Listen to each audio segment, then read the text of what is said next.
You're locked into the only podcast for Maine high school basketball. The biggest names, past and present. It's Big Time Hoops, the podcast, right now. All right, ladies and gentlemen, welcome to another episode of Big Time Hoops, the podcast. We got a Mainer joining us today. Milwaukee Bucks assistant coach Josh Longstaff, a Portland native, joining us on this week's episode of Big Time Hoops. Josh, what's going on, man? Tom, appreciate you having me, man. It's I wish actually I was still in the bubble, but you know it's good to be home with the family and just trying to take it one day at a time. Yeah, I was going to say, so it's got to be an adjustment period adjusting to the bubble, but now that you're outside the bubble, there's got to be like a readjustment, reacclimatization period outside the bubble too, right? Just trying to get back to normal life.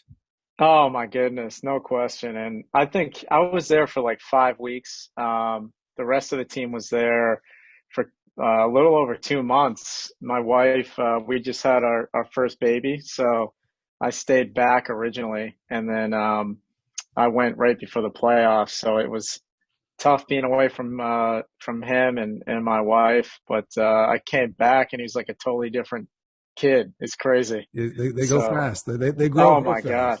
Oh, it's crazy. So it's good to kind of be home and, you know, being around them. And they've been taking my mind off of the fact that we didn't go as far as we wanted to. But it's definitely an adjustment.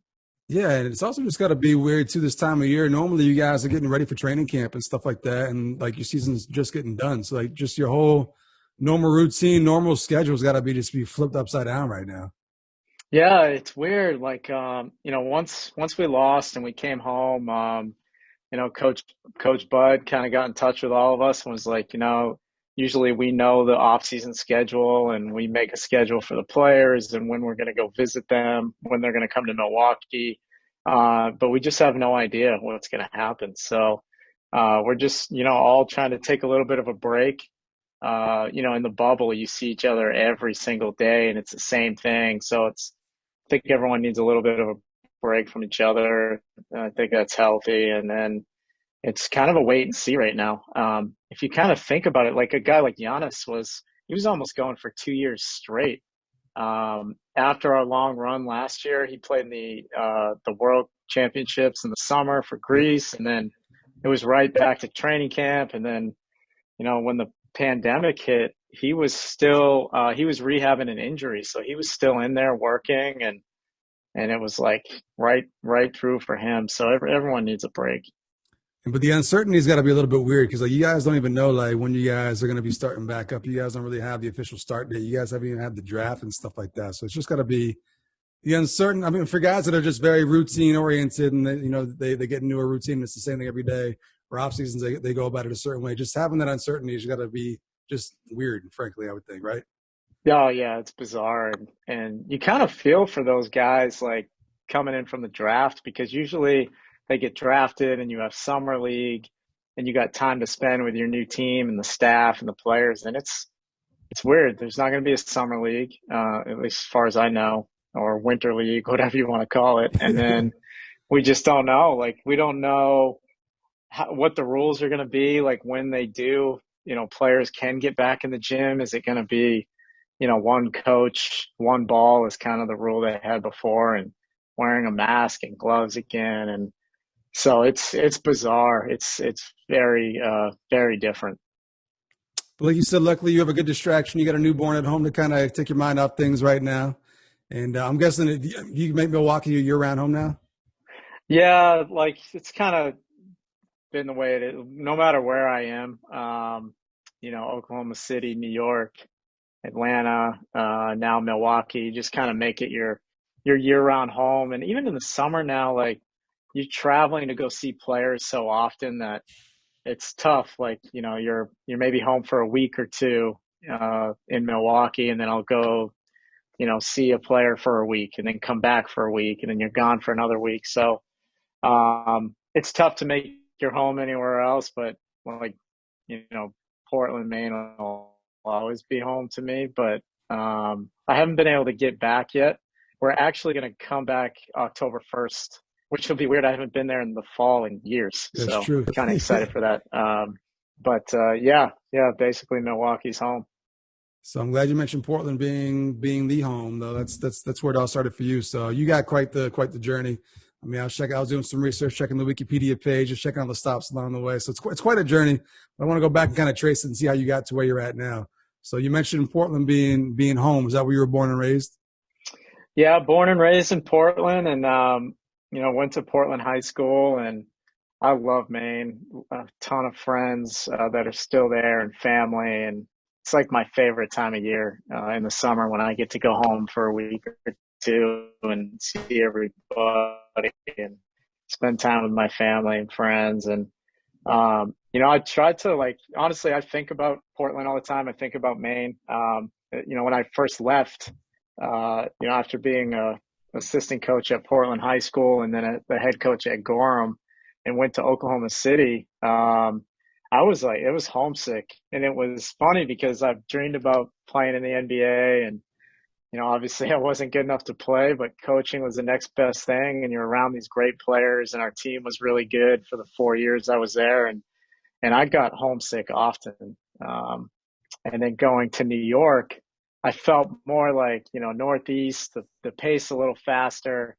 The team wasn't as good, but living there was great. I met my wife in New York, and so, but yeah, no, it's been an incredible journey so far, and going from New York to Erie, Pennsylvania, which was the Atlanta Hawks G League team.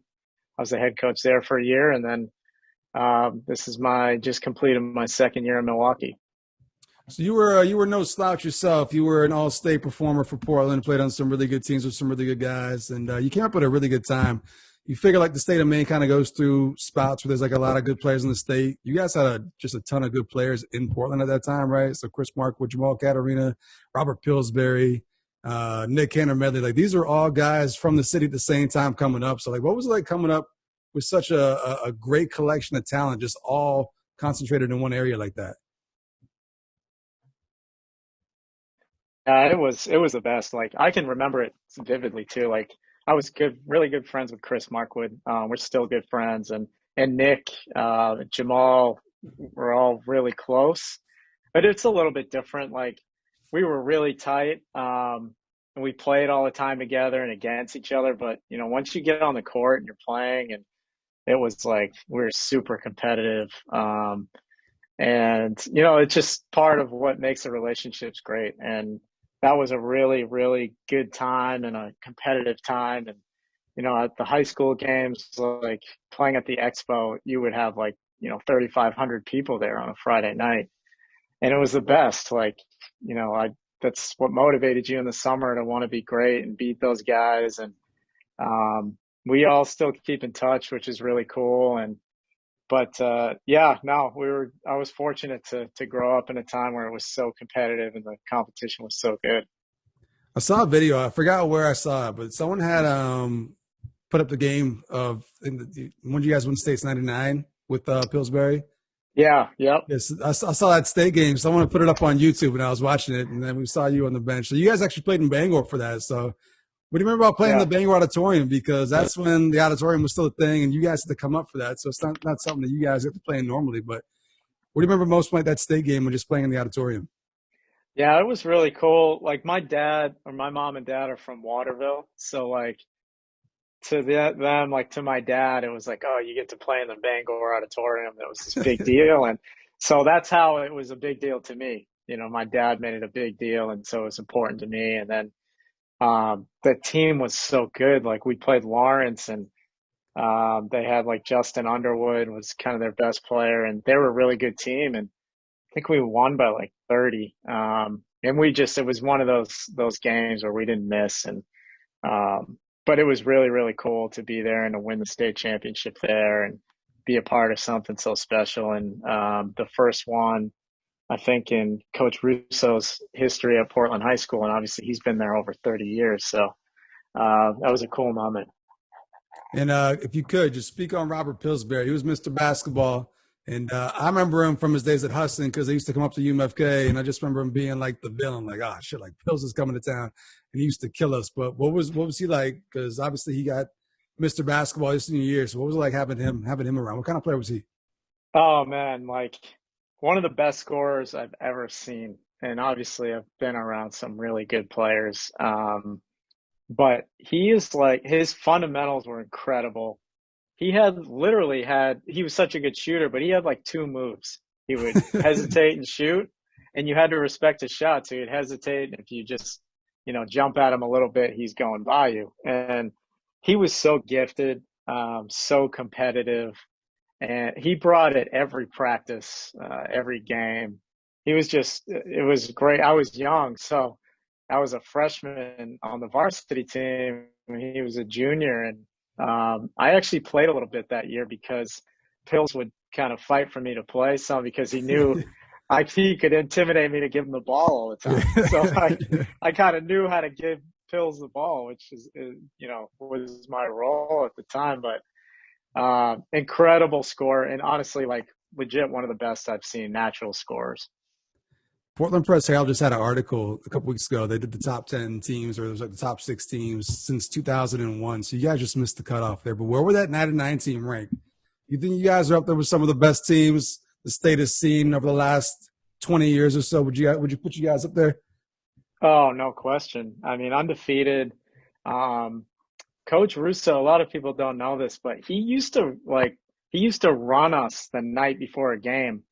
Like he would just kind of, keep challenging us, wouldn't let us get comfortable, but he would have us run sprints. And as we're running, he'd be like, let's give Chevrolet a chance tomorrow, or let's give Deering a chance tomorrow. Like we're going to run. And it was incredible. Like the team was that talented where we practiced so hard.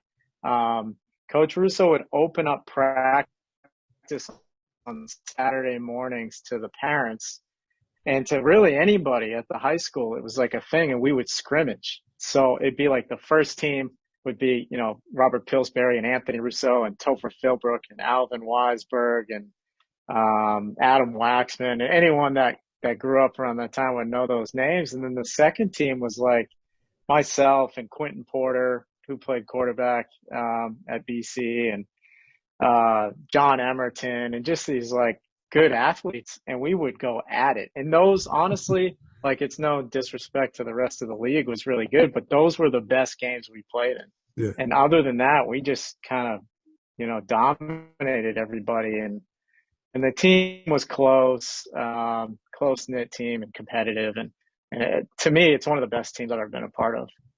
So you got to go play in college too. You went to Bryant and also got to play on some really good teams there. So D2 hoops, right? Really, really good up here in the Northeast, especially. They got a lot of great programs. What do you remember most about your Bryant days? I think you guys got all the way to a national championship game, right? You guys got all the way to the title game one year. Yeah, my senior year. What I remember is my coach was Max Good, who's a Maine legend. He just got inducted into the Hall of Fame last year. I think Caron Butler actually inducted him. And he was a coach, tremendous coach, very hard on you. He's going to get the best out of you as a person and a player. And, honestly, he's so hard that some people can take it, some can't. And I'm still very close with him today. And the assistant coach was Brian Keefe, who actually helped me get into the NBA. So we had a great staff. And then my freshman year, I think we had 6 new freshmen, and we were the worst team in the league. We were like 7-19, and I played a ton, so that can tell you kind of how good I was at the time. But my second year, like we had a couple more freshmen come in that were a little bit better, and we won like 19 games. It was like the biggest turnaround in so many years in the Northeast 10 Conference. And then by my senior year, we had a couple of transfers, and my minutes were way down. I became a captain of the team, and it was more of like, my role was diminished. But that's when I really kind of learned, like, obviously I wasn't going to play in the NBA. I think my internal like coaching clock started, and it was more of a leadership role playing. And we went to the national championship game, had a chance to win. And it was just an incredible journey and turnaround for that program in 4 years. And again, like that team is still close. We all keep in touch, and the success that you get to have, I think, helps form a closer bond. And it's the same thing in the NBA. Like the really good teams I've been a part of, the players still keep in touch with the coaches and so forth. But yeah, incredible experience, and ultimately, my time at Bryant is what was able to get me into the NBA because of my relationship with Brian Keefe. You mentioned the coaching bug, when it kind of started for you, or when just the itch started happening. So a lot of the coaches I've had on here, like they said they knew. They knew, like, as soon as they were pretty much in high school, that's what they wanted to do. They wanted to play high school, play college, and then go coach after that. So what was it about your time with Bryant specifically that kind of started scratching that coaching itch, that you just thought maybe this is something that I want to continue to do? Was it just the thought that I'm probably not going to make the NBA at this point, but I want to continue to be involved with the game? Was it just as simple as that? Yeah, it was honestly, like I'd been like that guy my whole life. Like I was more of a leader. I was super competitive. I was vocal with my teammates. I always wanted to be the hardest worker, and I guess I was always kind of that type of personality. But I never really thought like I definitely want to coach. Even kind of after I graduated from college, Coach Good at Bryant asked me to stay on, go to grad school and be an assistant, and like they would pay for the grad school. And I just I wanted to go home. I wanted to move home, use my degree. I majored in marketing and minored in psychology. And so I started working a real job, as I call it now, and helping out Portland High School. My brother was a sophomore there, so Coach Russo would let me help out whenever I wanted to. And I like just fell in love with it. Like I was getting up at like 4 a.m. to go to work, to get done by 3 so I could go to practice or the games or whatever it was. And I did that for 3 years, and I just fell in love with it. And after my brother graduated, the AD, Jerry Durgan at Gorham at the time, approached me about being the varsity coach, and I never even thought about doing it. I thought maybe my coaching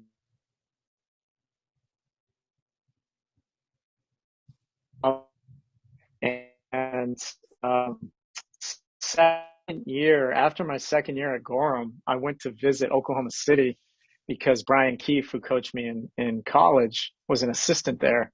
And they had just lost to the Lakers in the playoffs. And they had me down, and I was just there to learn, see what I could take back to Gorham High School. And I met the GM, Sam Presti, and the head coach, Scott Brooks, and we all kind of hit it off. And I left, and they actually had me back down and interviewed for a job. And then all of a sudden I sold my house, quit my job, and moved to Oklahoma City. So it's kind of where it started. Yeah, prior to that, like, had you ever thought about even being part of the NBA, or like being a coach, or just having any role at all? Or was it just something that just kind of happened on its own, and you're like, yeah, like I'm gonna go for it?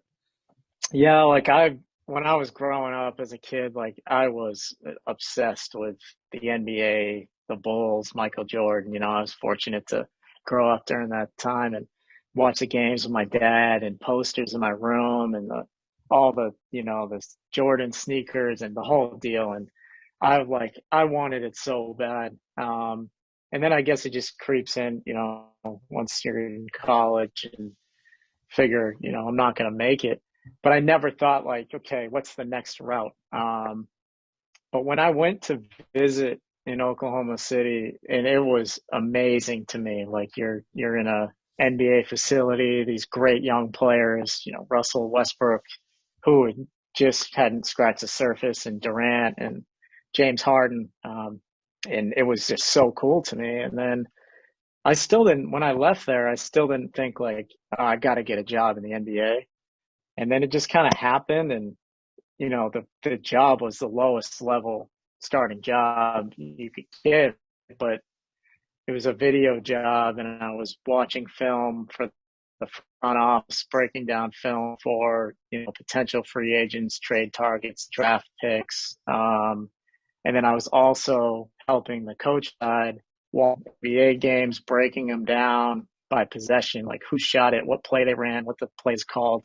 So I was learning the league like so fast, but I mean, made like $15,000 and, barely making it at night to get dinner. And so I think like, my parents worried about me a little bit, like leaving a good job. I had worked at IDEX at the time and, owned a house and the whole deal. And, so it was like starting completely from scratch when I was 27. And, I was fortunate enough to just kind of work my way up. Yeah, so you mentioned the level in which you came in at, and it seems to be common, like in NBA circles. You just hear stories about these guys that are head coaches now, like they got their start in the film room.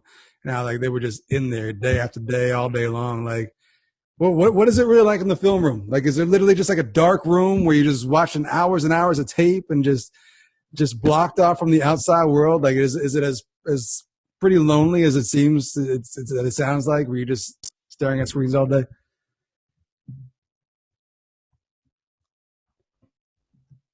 Oh yeah, I mean it's exactly what you said. It's locked in a room. Like the old practice facility in Oklahoma City was a closet. It was a legit closet.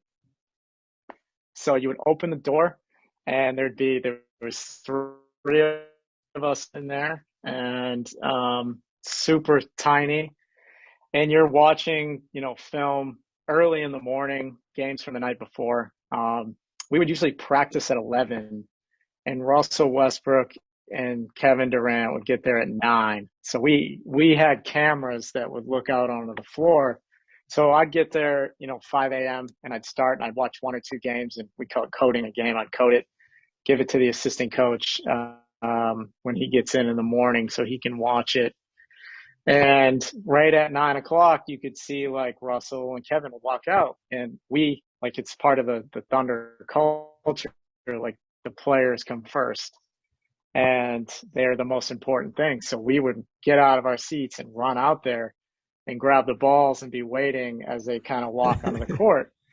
And then you're out on the court from like 9 a.m. to like 2 because, the players have their times where they get their pre-practice work in and you're out there rebounding and defending and, you're just helping the assistant coaches and you're learning and it's great. And then practice happens. And then after practice, the guys shoot some more.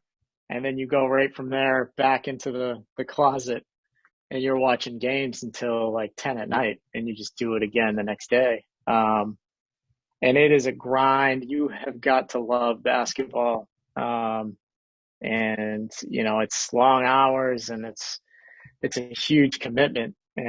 But there's no better way to start if you didn't play. You learn the league so well, so fast. You learn how to watch the game differently. And, to NBA players, like you have to gain their trust. And the way you gain their trust, if you're a guy like me from Maine, is you have to have the knowledge. So that was my number one thing, to be there for them every day, give my all, and then just have the knowledge when they do ask me a question that I have the answer. Yeah, and that was going to be my next question, because it seems like a lot of NBA guys, they could be sensitive. They don't like being critiqued by people that didn't play the game. Like they seem to be a little bit sensitive sometimes when they don't respect the person who's critiquing them.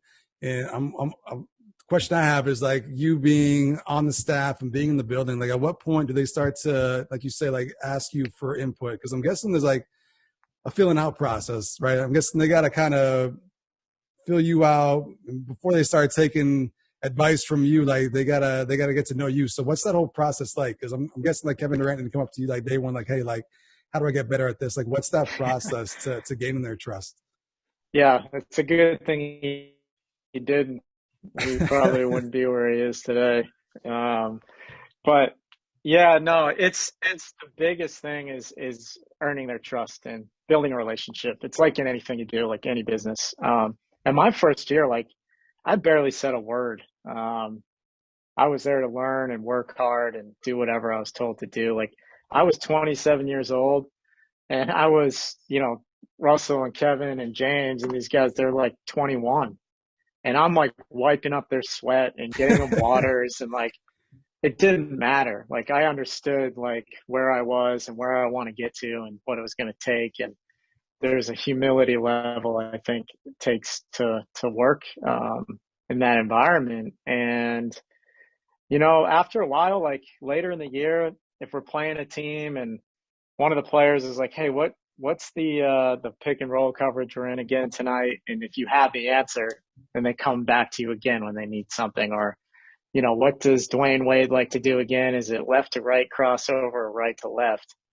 And you give them the right answer. Like, you just start slowly building their trust.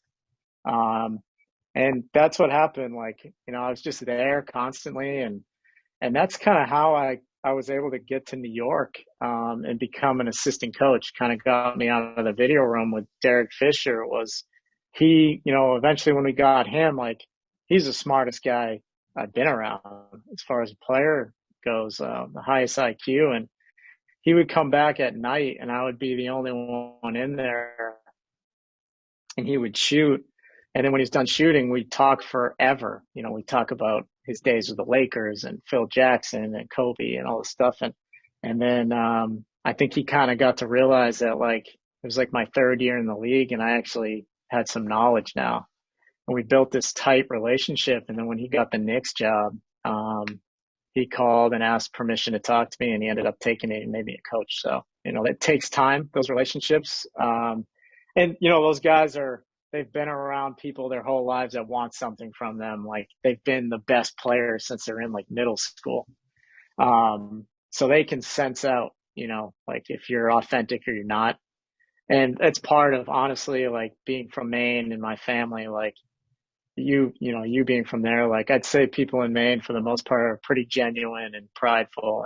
And that's kind of just myself every day. And thankful for that. I got one more question about OKC before we get to your New York days. So you spent a lot of time just rebounding for these guys, probably playing defense and stuff like that. At any point, like, were you a little bit too aggressive when you were guarding these guys? And they have to be like, hey, like, chill out, man, chill. Like, not so hard. Or, like, do they talk shit to you? Like, if you're not guarding them hard enough, like, what's that back and forth like? And also, it's also very, very funny just because you can go and Google your name and you see pictures of you next to, like, Kristaps and next to Durant. They got a bit of a height advantage, right? But you ever, like, actually get out there and try to lock them up a little bit?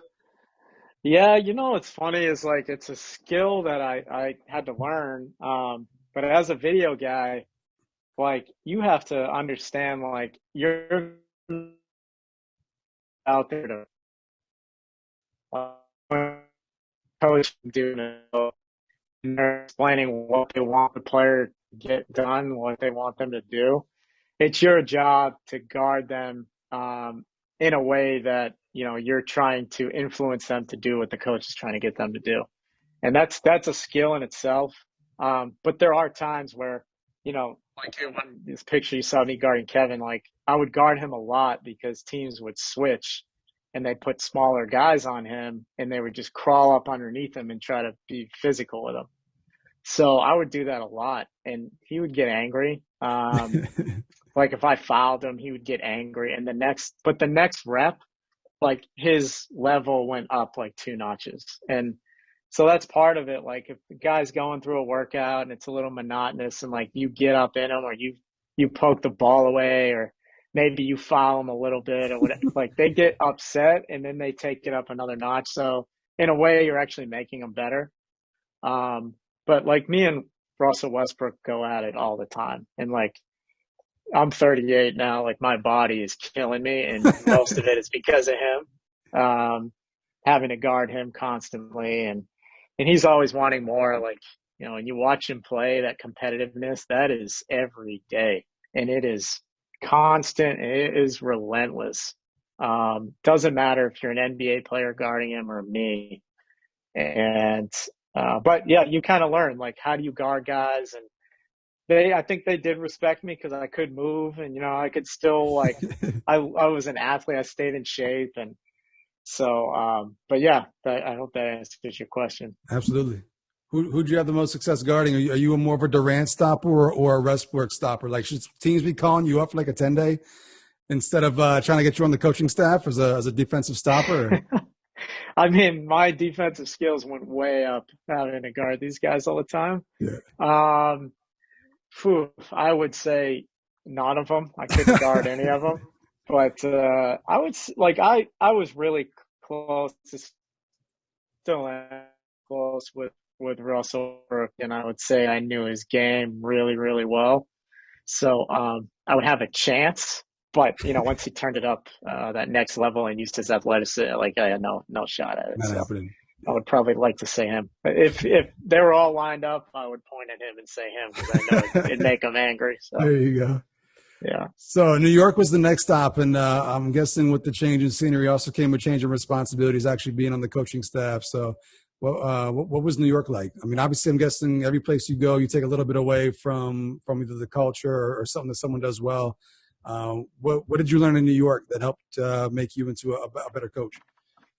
Yeah, I got to do a lot of things there. I kind of ran the player development program. I was now, presenting scouts to the team. As a video guy, you help the assistant coach kind of prepare the scout for the team that you're playing that night. And then the coach, you know, does the walkthrough in the morning with the team, walks through a few plays and goes through the video edit pregame. And I was now doing all that. And it was just running drills in practice now.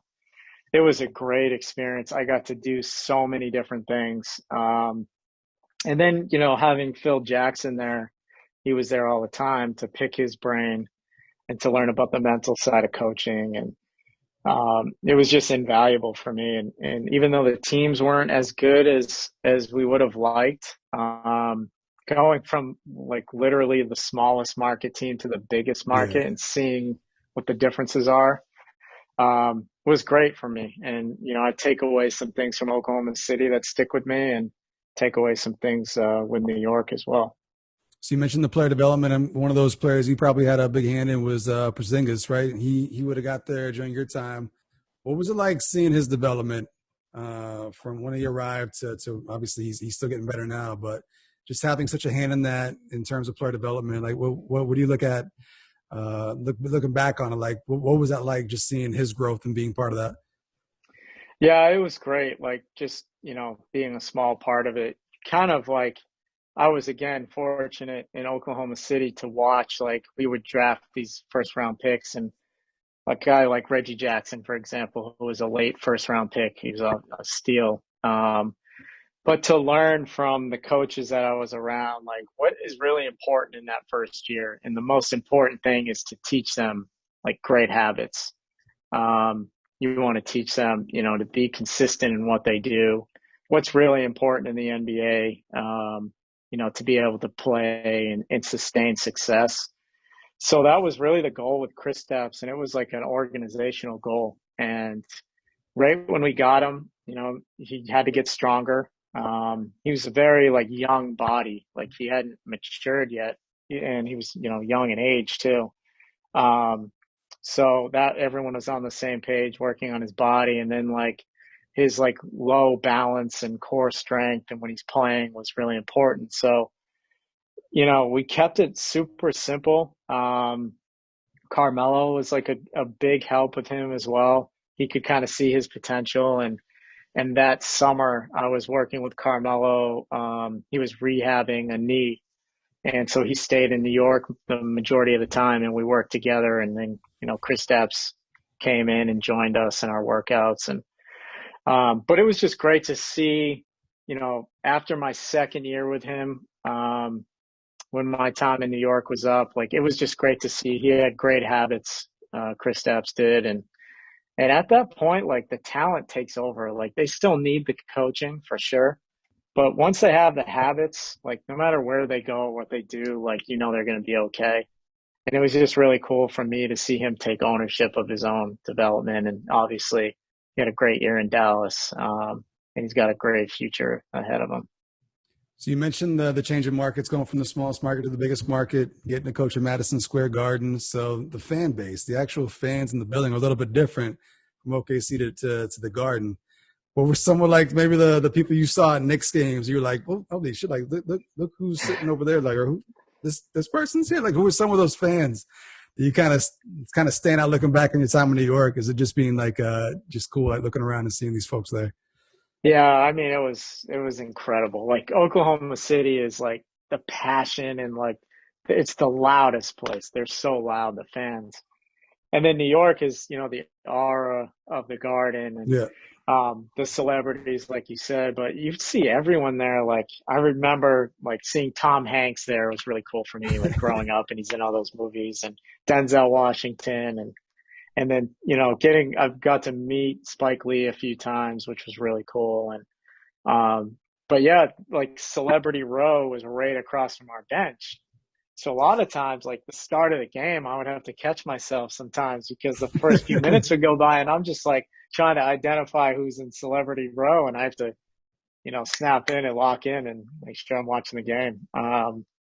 But yeah, there's no place like it. It's amazing. The fans are amazing. Obviously they're demanding. We heard a few boos in my time there, but there was a time my first year where San Antonio was really good. And I think we only had 14 wins at the time at the end of the year. And we beat them in an overtime game. And the place was going nuts. And I remember sitting there like, wow, we have 14 wins and the fans are going crazy for us. It was just really cool. And then everywhere you go, like Carmelo had his own gym in the city across the street from the Garden. And in the summers, I would walk from my place. It was like a 15-minute walk for me to his gym. And I would have a backpack and like my Knicks stuff on. And once in a while, like, someone will recognize you or whatever. And they always just want the Knicks to be great, Yeah. like fans everywhere. They like just dying for it. And it motivates you to want to give them a winner. So, it's just really, really a cool experience. So you there on Coach Derek Fisher's staff, then he gets let go. So I'm guessing it's kind of like the first time in your NBA tenure where there's maybe some uncertainty, right? So how did you navigate that? And then what was next? The Erie Bayhawks, right? Is that the team name? That was your next stop. So how'd you get that gig lined up? And your first head coaching gig too? Yeah, it was so. My last year in New York, I worked for Jeff Hornacek on his staff. It was the last year of my contract, and it was great. I had a lot of fun and learned a lot. And Jeff's a really good coach. And after that, and my contract was up, like, no head coaches got fired that summer in the NBA, first time in like 40 years. So there weren't a lot of job openings, but it was almost meant to be for me. Like, I want to be an NBA head coach, and there are a few mentors around the league.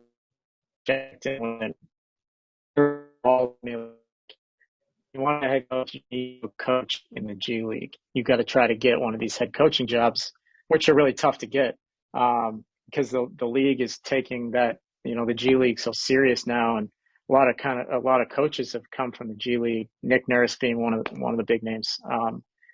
So I interviewed in San Antonio. They had their G League job was open, and they were taking a little more time selecting who they wanted, and eventually they offered me an assistant spot there. And I interviewed with Coach Bud, who was still in Atlanta, and they had just purchased the rights to the team in Erie. Atlanta didn't have a G League team, and Coach Bud being from the Spurs tree, and he's an incredible coach.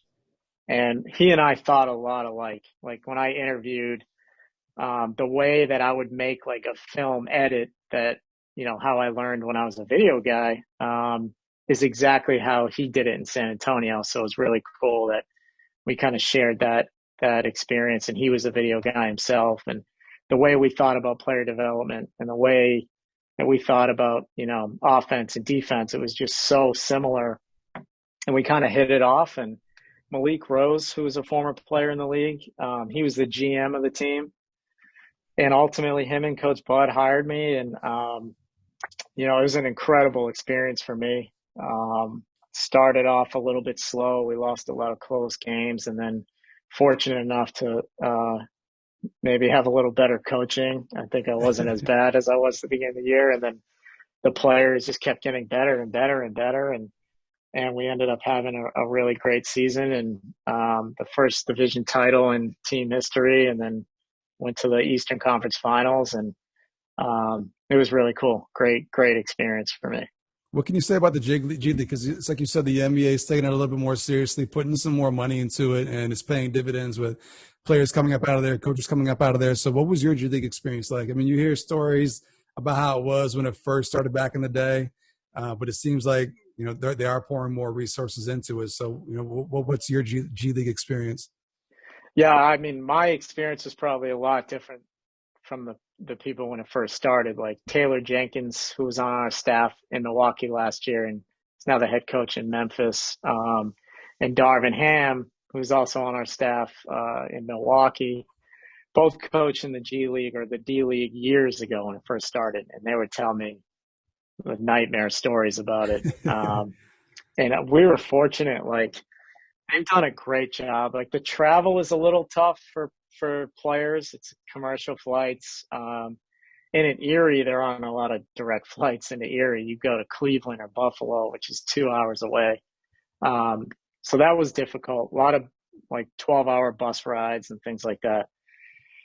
But as far as like the development and the relationship between the parent team and the G League team, especially with Atlanta, like we were in sync. There was a plan for, most of the players, and Coach Bud would check up on some of our two-way players, and he was incredibly supportive. And our system mirrored Atlanta's system. And so to me, like just learning how to develop players now as a head coach. And to me, like it didn't change much from when I did it as an assistant. It's just now you control playing time. And as a head coach, like I might watch film with basically all the players individually at some point just to show them some love and to show that the head coach actually really cares about them. And so just kind of learning that whole process was really cool. And, I'm hoping someday if I am an NBA head coach, I can look back and say that my year experience in the G League was like critical to that happening. Yeah. So, and you mentioned the coaching might have got a little bit better as the season went on and stuff like that. But that was your first head coaching gig since your days at Gorham. So that's a long time kind of being in an assistant role. Did it take you a while to kind of jump into that head coaching role and just, have more of a voice to maybe not be afraid to try certain things? Did it take you some time to kind of fully ingrain yourself in that role? Yeah, like I would say that the practices and stuff like that for me were like, I felt great, comfortable. But once the game starts and like, I mean, I've watched a million NBA games on film, but when you're now in that seat and you've got a million things to think about and you're trying to watch the game and how they're guarding certain actions and what plays you should call it, like it is going fast and there's no way to prepare for that. You need experience. And I thought like I had a really good staff that helped me. And once I got organized, I organized my brain and the game started slowing down and I had my timeout plays organized and my rotations organized. I felt a lot better. And from the first game to the last game, I felt like 10 times a better coach. I hope the players thought that too. And they were better players, from the beginning of the season to the end. But honestly, it's hard to prepare for that. And at that level, everyone wants to make it to the NBA, and a lot of them think I'm going to make it if I score 30 points a game. So one of the things that was an advantage for me having been an NBA assistant was like letting them know constantly, like, no, NBA teams are watching the G League more than ever. And they're looking for somebody that can fit a role for that team. Like if you're going to get a 10-day with Golden State, like they don't need you to score 30. They need you to play like great pick and roll defense, or they need a rebounder, or they need a versatile defender that can switch, or someone that can defend the rim or hit a corner three. And I really thought that my time in the NBA and preaching that message every day to them helped. We were able to have a bunch of call-ups. And I really felt that it helped the mindset of the players. But that's what you get in the G League a lot. Like everyone's trying to figure out, how do I get to the NBA? And you have to try to help guide them and put them in position where they have the best chance. I was going to say that's got to be the biggest headache because it's like you said, like people think getting 30 is going to get them to the league, but teams are looking for roles. So it's kind of like going to that open gym and there's that one guy who just wants to get shots up, and he's like, "Come on, dude, pass the ball." Like as the coach, you must be like, "Hey, look, let's run the offense a little bit, all right? Let's play team ball here." That's right. No, and it's when we go through our we call them pre-practice vitamins, which is like explaining to them like we call it a vitamin because you're taking something personalized for you every day that is good for you. So Right. like our backup two guard vitamin, might be 20 minutes long, and 15 minutes of it is defense, and maybe 10 minutes of it or 5 minutes is passing, and the other five is shooting. Because getting him to understand, like, hey, you're taking 3 shots a game. Literally, that's what you're averaging, and that's okay. Yeah. But this is where you're going to get more minutes, and this is where your value is. And we want to take your strengths and push them to another level. We'll work on your weaknesses as well, but like, this is where you're really going to improve. And I thought like having a good staff and having Coach Bud, who thinks the same way, kind of backing us, that was really helpful. And I thought that was a little different approach than some other G League teams took at the time. So obviously you did something right because when Coach Bud got to Milwaukee, he brought you up there too. So what can you say to the move back to the big leagues? Was it like, all right, I'm back to where I want to be? Or was it more so, you enjoyed your time in the G League, you got what you wanted out of it? Were you itching to get back to the NBA, or what was it like when you made that move to Milwaukee? Yeah, I loved being the head coach. And because we had a strong finish, like we had some momentum and I was feeling more confident as a head coach. And I had already started looking at what am I going to do different next year. And then when Coach Bud left Atlanta, now, Atlanta gets a new coach. And sometimes as the G League coach, like that coach might have his own system that he wants you to run. And maybe I don't believe in it as much as I do Coach Bud's. So once he left, I kind of started thinking, okay, like, do I want to stay another year? Don't know what the roster is going to look like again, what the system's going to look like. Am I allowed to do what I want? Do I have to do what the new coach wants? And, I really enjoyed being a part of Coach Bud's system and staff. And so once he got the job in Milwaukee, I was hoping he would call me. I really wanted to be with him, with his staff. And, now when he did hire me back, I did miss being the head coach.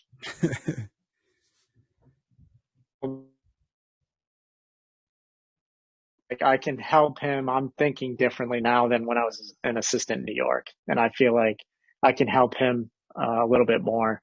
And my perspective is a little bit different. So ultimately, it just made me a better coach. Yeah, and so one of the things you hear a lot about in terms of cultures is San Antonio's got a great culture, and you got this huge coaching tree of guys that have come from that system and kind of made their way around the league, including Coach Bud. What is it about the culture in Milwaukee that has led to the success you guys have had over the last couple of years? Obviously, you guys have gone up a notch the last couple of years and had the best record in the league. So what is it about that culture that just instills success? Well, one thing I've learned, being in Oklahoma City, which is like the baby San Antonio, like our GM, Sam Presti, came from San Antonio. So we did things similar. We had Kevin Durant, who was kind of like our Tim Duncan at the time. Right. And they had Tim Duncan and we have Giannis. And your culture is only as strong as your superstar player, your franchise player. And so when Bud got the job, like our culture is based around getting better every day, competing, and doing everything together. And, there's a daily process for that. And it starts with our daily vitamins, which I talked about before, and getting the players better individually. And then ultimately in practice, competing, getting better as a team. And then, just playing together on the floor. We talk about playing longer, harder, smarter is kind of like our little saying during games. And Giannis embodies all of that. Like he is relentless in his pursuit to get better. Like it is incredible. every little individual vitamin he is going as hard as he possibly can. Practice, he's going as hard as he can.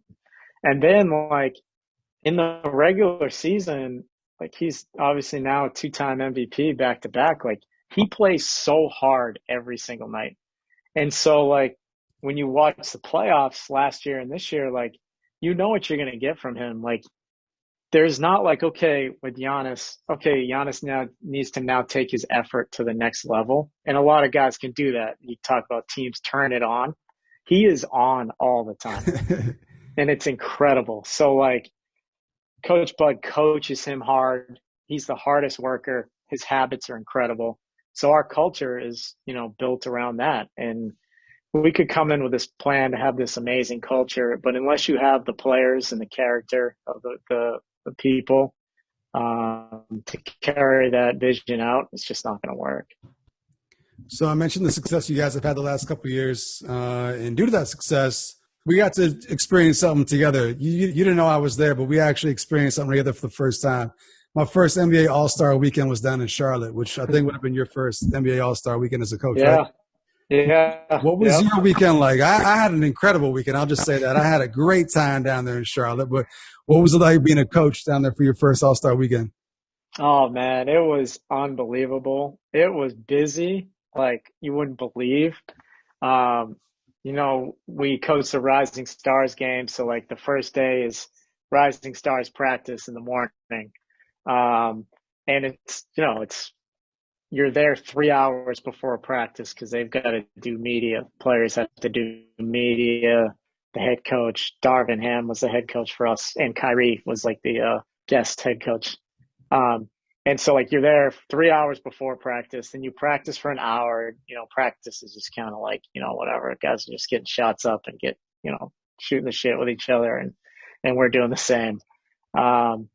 And then, you know, you go to play the Rising Stars game maybe that night. Then the next day is the real All-Star teams practice, and it's the same thing. Like they're there and they're doing media, and the media takes forever.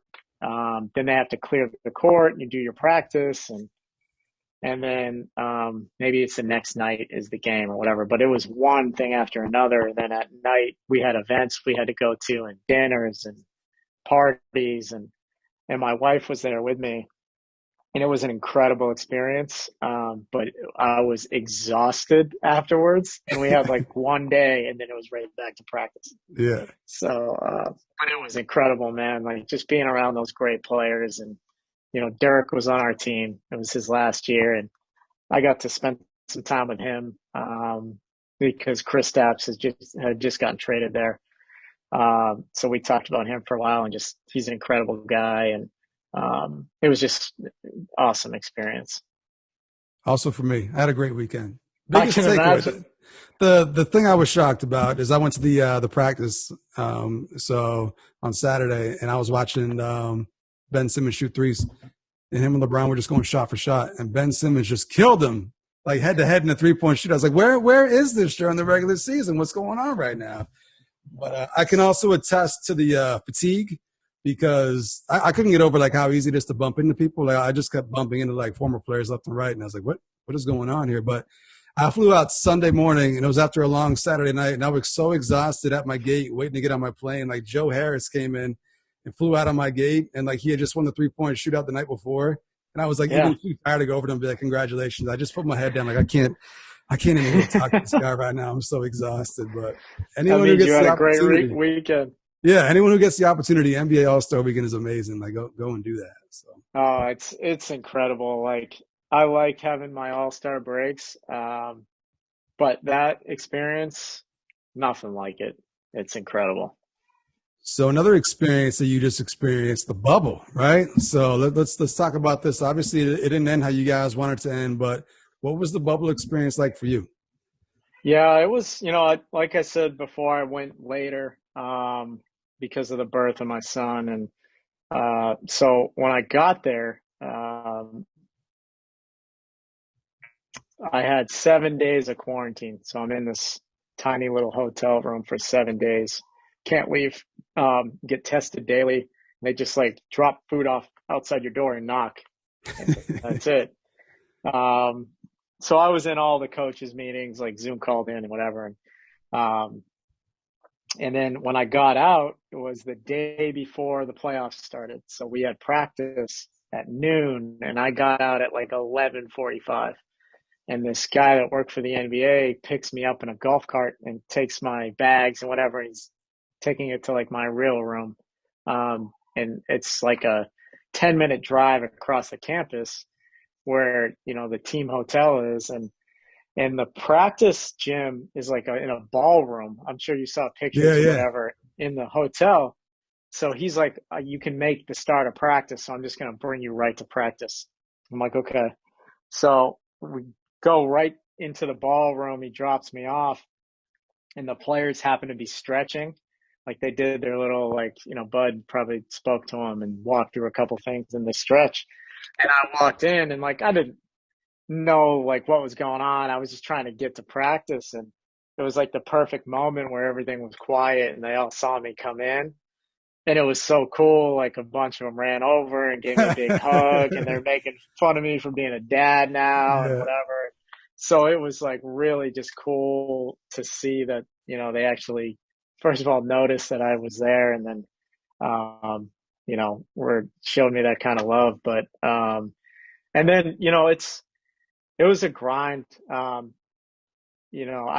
was there just trying to help any way I can. You come in and they've been doing it a certain way for a month, and I was trying to help Coach Bud any way I can, the players, and just bring some fresh, positive energy, because it is the same thing every day. You get up, there's an app on your phone, like an NBA app, where you have to take your temperature and put your finger on this little thing, and like it like tests your oxygen levels, and you have to make sure you're clear. Then you have to go downstairs and get tested. And then you're walking around the campus, and like you're seeing the same people every day, the same teams, the same players, the same coaches. And like for a guy like Giannis, he's not friends with like any of these other NBA players. Yeah. So like for him, he hates that, and he almost avoided it. And I would see former players that I coached and coaches that and it's like after a while, you're like, do you really have to say hi every time that you Yeah. walk by somebody? And then, we're playing Orlando and you're seeing them. We play Miami and you see them every day. So it's just a really bizarre environment. And there's, two restaurants to eat at that you can go to at night, watch games and eat and do whatever you want to do. And people like, if you were a fan, you would see like Jimmy Butler and Goran Dragic would be like these are the toughest dudes in the NBA. And you see coaches just walking around everywhere, and LeBron and his friends and his people like walking around. It's just like it's like normal to us, but if a regular fan was in there, they'd think it was crazy. So it's just different, people missing their families, and it's real, it's a real mental grind. Yeah, so I got some bubble questions that I haven't been able to get answered. The reporters there haven't asked these questions that I need to know. So my first question: the sound that we hear during the broadcast, the pumped-in fan noise. You guys hear that in the gym, or is that just on the TV broadcast? No, you hear it, but not like you hear it on TV. Like we played a couple of our games against Orlando, or at like 1 p.m. We would play the game, and then later on that night, like a few of us coaches would go to like, one of the restaurants and eat and watch another game. And you're like, the presentation on TV, they've done an incredible job. Oh, yeah. Like it looks great. In there, it's much more quiet. But you can hear a little bit of the fan noise, but not like you can on TV. And then the other part too. So like as the viewer on TV, like we see the benches and we see the virtual fans and stuff like that. And like you said, the presentation is good. But for you guys look across the court and it's just like blacked out plexiglass, right? So like for you guys, it must be like a terrible view of looking across the other side of the court. Like it must be really, really weird for you guys. Yeah, like you kind of get into the game. But the hard part is like, so I sit in the second row and it's me and two other coaches and um, you're always trying to look down at their bench, especially if it's your scout. You want to see like what Eric Spoelstra is calling. And if you know the play, you might just yell out like, if Wes Matthews is guarding Jimmy Butler, you might be like, Wes, coming at you, DHO or whatever, just something simple. Give him a heads up. And there's glass that surrounds like the scorekeepers and all them. So you're trying to look through the plexiglass and you can't see, you can't see the other end of the floor. So it's like, that was really tough. But you just figure it out, it's like the players figure it out. Like I'm intrigued because the 3-point shooting has been so good in the playoffs. Like if the backdrop has really helped players because it is, like you said, it's dark. But yeah, I mean, you just kind of get used to it. And like I'm pretty close with Jeff Van Gundy and he did a lot of our games and I would see him up there, like way up there in the glass and like he would wave or give a thumbs up or whatever, but it's bizarre. During the year, those guys are right across the court. Yeah. And so the other part too that I wondered, because when they said like, people like players would be able to like go watch games if you weren't playing and stuff like that. And I thought like that'd be the thing to do. Like you get a chance to go watch some of your buddies play that you don't normally get to watch during the regular season, like actually be there and see them play. I would have thought there would have been a bunch of like players just like on the other side of the court watching games. Like, was there a lot of guys just showing up to watch games like that? Not that I saw, like a lot of executives and stuff like that, but Yeah. no, like once you leave the arena, it's like a 10-minute ride to the hotel. There's 3 different hotels, so depending on where you're staying. And once the guys get back there, I feel like they're just there. Like they don't want to get back on a bus and go back over. And so I didn't see a lot of guys there. And I'm intrigued. I don't know if it's happening right now either. Like I know that there's more family members there now. But no, I didn't see a whole lot. Yeah, I was gonna say like so down in the second round, like girlfriends and wives were able to come, right? So that's pretty much who the fans are. And I was thinking like that must get kind of rowdy over there. Like I'm sure like there's some things that are said that upsets the other girlfriends or wives, and it must be like a pretty nasty environment. But can you guys like hear the fans like in the little section over there, or are they kind of like behind glass and you don't hear what they're saying? Yeah, you can't like. I mean, Russell Westbrook obviously heard Rajon Rondo's brother, but Yeah. no, you couldn't. And a lot of it for the second round was, players' wives and kids and stuff like that, and they're not super rowdy. I think they've now opened it up to maybe agents are allowed and other close family or close friends or whatever you want to call it. So it might get a little more rowdy. And for the finals, I know that they're going to add even more people. But no, you don't really hear anybody. It's crazy. And something else you mentioned on too was like the incredible 3-point shooting. And I want to get your input as to why you think it's happening, because like I've noticed this like with all these games that have been coming out of the wire, like typically regular season or playoff basketball, last 2 minutes of a game, like maybe 1 or 2 people hit a shot. I mean, you like normally if you have like a 5-point lead going into 2 minutes, you feel good about it as a fan. But there's just been so many shots, like big shots made in the last 2 minutes of games, like clutch threes, unbelievable shot making. Like, what do you think is the reason behind everyone making such big buckets? Yeah, I mean, like when I was there, I was really trying to think. Like, I do think the backdrop has something to do with it. We also, like, I was thinking about during the pandemic, like a lot of like once they said in the rules, like, okay, you can go back into the gym, but it's one coach and one ball and one player at a time. Like, you're really shooting a ton of just spot threes. That might have something to do with it. And then also the fact that there's no fans. Yeah.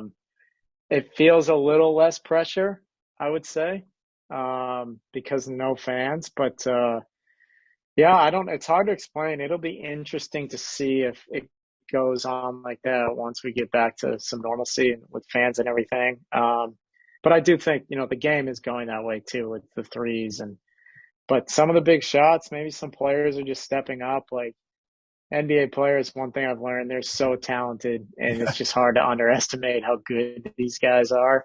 So to have one of those good players that can make those plays, like, I'm thankful for that. as a fan, we get frustrated with these reviews taking so long and just be like, come on, like make a decision here. Let's go. You're killing the rhythm of the game as a coach.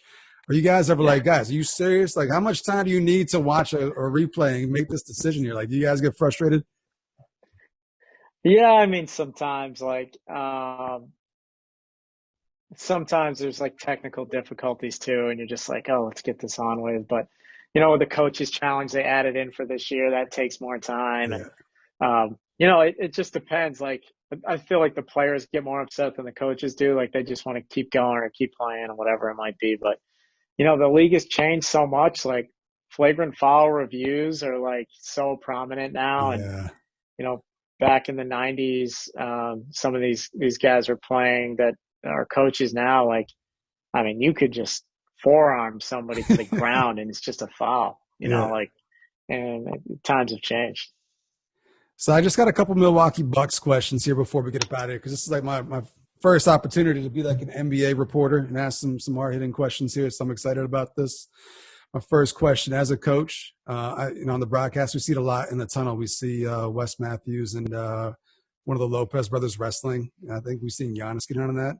At any point as a coaching staff, you guys like, hey guys, quit the shit here, all right? We gotta focus here. You guys ever get frustrated with these guys wrestling before games? No, like at first you just kind of worry, like, oh, I hope someone doesn't get hurt. But like, I was a wrestling fan growing up, and it was like, The Rock and Stone Oh Cold yeah. and Hulk Hogan and The Undertaker and all those guys. So it's cool, like, to see them bring in some of these moves that they used to use, but it's just part of what they do. And like you said before, like, they're so routine based, it's part of their routine. And I don't think like the character of your team is shaped by, the people, the players. So like, if that's who they are and they're a loose group, let them be that. And as long as it's working for them, you just kind of let them be. But no, to us, it was more entertaining than anything else. And it was just kind of cool to see them get creative and brings them a little bit closer together. So They look great. They've got it down. It looks real. They might have a future in wrestling once this whole basketball thing is done for them. My next question: you got two of the great white boy dunkers in the NBA on your team. If Connaughton and DiVincenzo went head to head in a dunk off, who's the better white boy dunker? I mean, I got to say, Pat, just, he was in the dunk contest. I thought he kind of got hosed in the dunk contest, honestly. But he's more of like a power, like, 2 foot, like a little bit slower, but he's super powerful.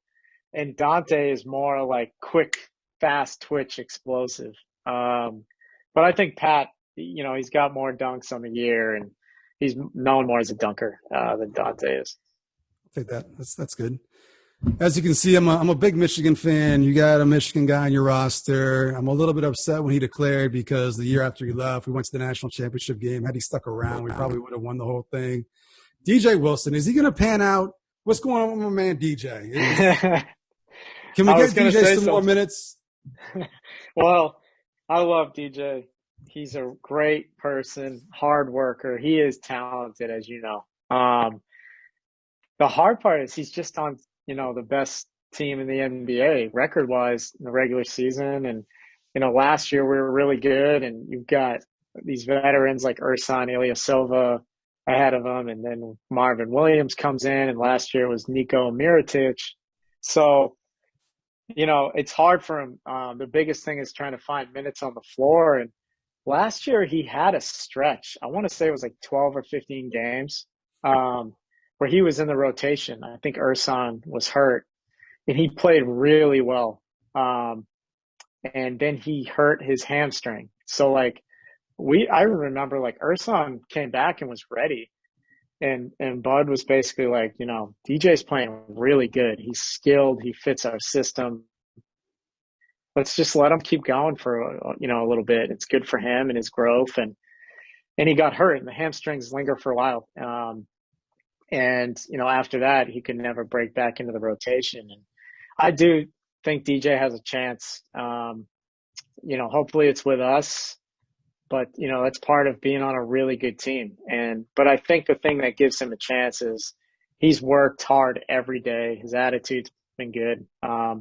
He controls what he can control, which is his own work that he puts in every day, how much he's learning and growing. And when his opportunity does come, I think he'll be ready. But I did think of him when I saw your sweatshirt Yeah. and, pulling for those Michigan guys for sure. Yeah, absolutely. Speaking of Michigan, shout out to Duncan Robinson real quick too. Another guy, another Michigan guy doing big things in the playoffs right now. But yeah, Maine guy too. Yeah, absolutely.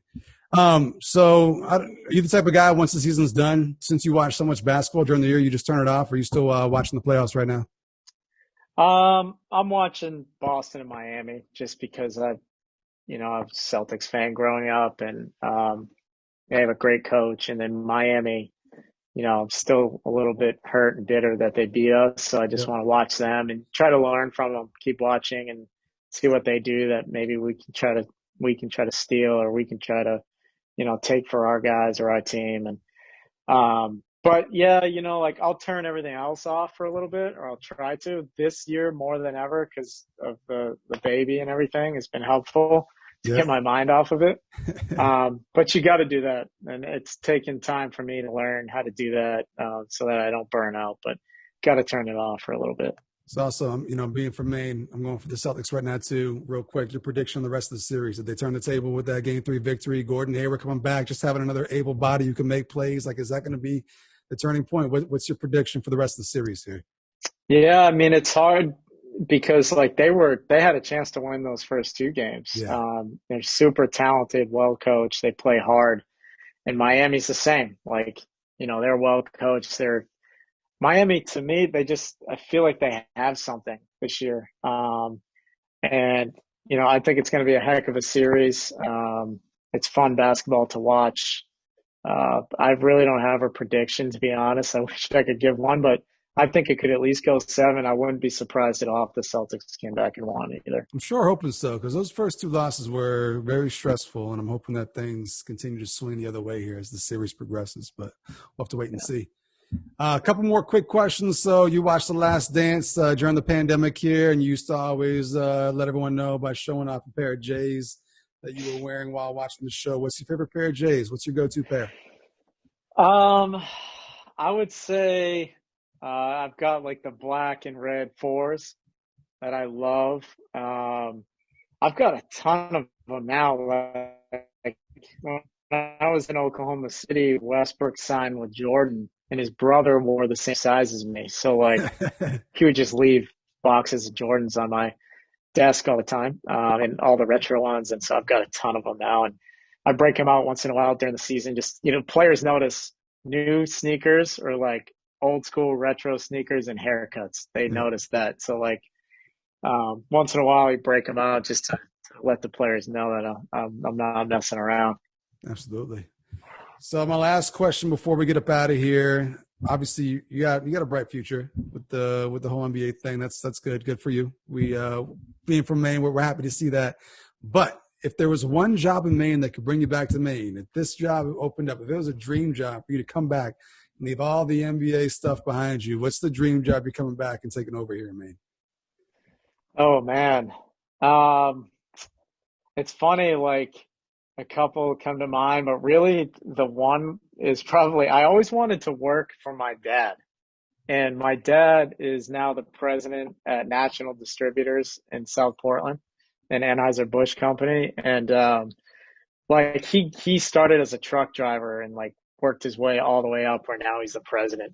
And every summer, like I wanted to work there. I knew all the younger salesmen that worked there. They used to come over and he would give them stuff and whatever. So I got to know everyone he worked with, and they're really cool. And I wanted to work there. Like I wanted to like unload the trucks and like be a salesman there and just kind of do that work. And my brother ended up doing it. My brother actually works for Anheuser-Busch in New York City now. But if there was a time where I could work side by side with my dad, that's probably what I would want to do. There we go. There you go. Yeah. I like it. Great answer right there. There it is. Honest. Try to be honest. Absolutely. So before we get up out of here, I always give my guests a chance to have the last piece, to say the last word before we get up out of here. So, Josh, your last words, maybe for the folks out there out in Wisconsin, the folks in Milwaukee, maybe some words for you, some uplifting words or whatever you want to say right now.